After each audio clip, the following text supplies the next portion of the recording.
To su naši heroji i naše žrtve. I jedno i drugo. Za odbranu tog kamena, bez ikakvog značaja na granici, Karaula.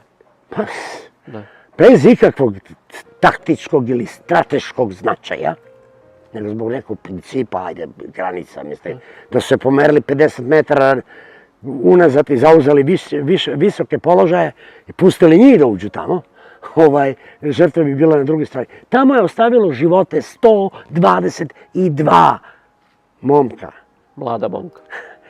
122 nečije dece, nečijih muževa, nečije braće i 457 ranjenih u jednom okušu.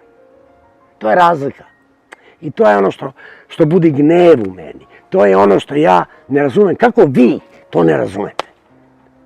I svi vi klimate glavom i svi ti kažete da. Sve je ovo lako proverljivo. Ovo nisu neke bajke. Ali 122 mrtva, 457 osakaćenih, veliki broj njih za života. Koliko to košta ovu državu? Na ove strane imamo jednog poginulog, 4 ranjenih. Verujte, ne prođe jedna nedelja sve ove godine da se ja ne setim Milana Andića koji je poginuo pod mojom komandom. I verujte, da je takav odnos žrtava bio kod naših oficira, mi bi mogli za svakog tog poginulog da dignemo spomenik u Avala. A za svakog ranjenog mogli bi u zlato da ih okujemo i da im damo takve privilegije.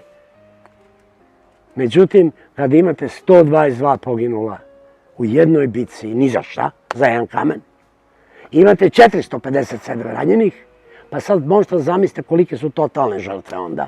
I onda to se još glorifikuje, kao stiče se utisak kad gledate reportaže o Košarama, da to tako treba, da je to način da se radi, dajmo opet našu decu tamo da idu na takav način. Ne, umjesto, nemamo hrabrosti da pogledamo istinu u oči, da naučimo nešto iz toga.